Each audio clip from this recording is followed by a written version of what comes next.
So in this case, we're going to be talking about how to conduct maintenance checks as the Chief Operating Officer. So after you are done conducting your morning synchronization meeting on Monday, one of your first steps is always to initiate maintenance movement, okay? So that's what we're going to be doing. Why is this so important? Our company runs off of pacing items. So we have certain pacing items within our company. If they're down, we can't make money and our employees can't work. Now we have a backup pacing item for each crew. But once our primary goes down and we put our backup on the ground, if that backup goes down before the primary item is fixed, that crew has to shut down, and that's lost revenue. So it's imperative that our maintenance cycle is initiated as quickly as possible and that it is effective. What we'll need to complete this task is basically two items, a maintenance form and also the maintenance board. Who is responsible for this task? The Chief Operating Officer is responsible for this task and works closely with the field manager and office manager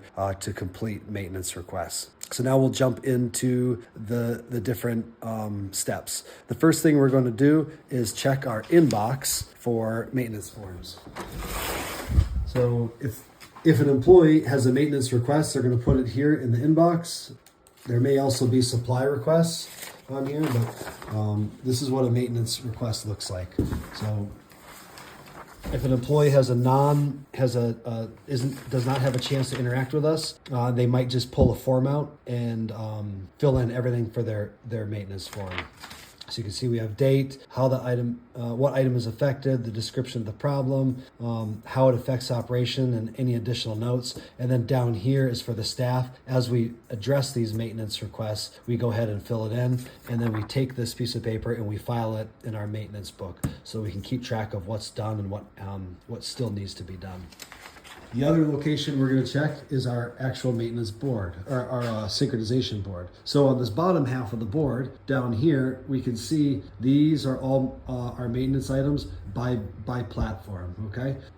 So every Monday morning, we take time to pull in detail what's wrong with each vehicle. And Tuesday through Friday, rather than going in detail, we just do a high level information pull in our synchronization meetings from employees on anything that broke. But in any case, Monday, as the Chief Operating Officer, you're going in vehicle by vehicle in depth, making sure that each one of these problems that's annotated in red is being accounted for. So for example, we look at TV4. We know we need to change the fuel filter in it, and we think a battery may need to be changed. So those are items that I'm going to address specifically. Okay, once I've identified what needs to happen, now my next step is to clarify the problem with the field manager or the operators as needed. Hopefully I can understand everything based off of the morning synchronization meeting or the maintenance forms, and I don't need to bother anyone. But if I need to bother anyone, I need to make a phone call and figure out in depth what's happening. Next, I need to discern if this is an internal maintenance piece that we're going to address, or if we're going to need to outsource it. And this is based off our ability and of course time. So we may be able to do something, but if we're in the height of our season, we may not have time. And it's more beneficial for us to outsource that labor than to do it in-house. But during the winter months when work is slower, we'd rather keep that labor in-house and give the money to our employees rather than outsource it to a vendor. The next piece that we need to do is call the appropriate vendor.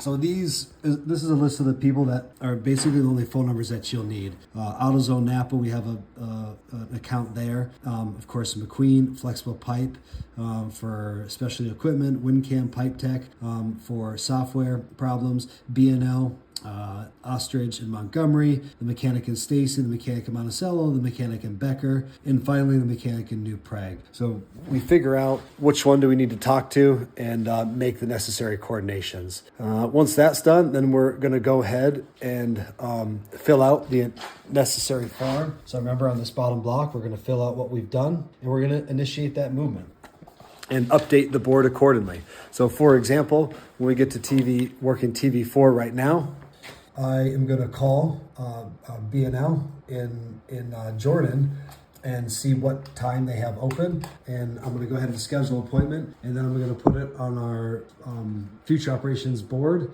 for that drop-off date. And I will also, of course, update that that form, that on the form right down here. I'll update it on date of action that was taken, and any additional notes I need for that. Okay, that concludes how to conduct maintenance checks as a chief operating officer. What does done look like? It means that every item on the board, on the maintenance forms, or every item on the maintenance board, has been accounted for and an action has been taken on it, so that by the next day I can brief the crews, the field manager, and the chief executive officer what the status is of that equipment and what's being done to correct it.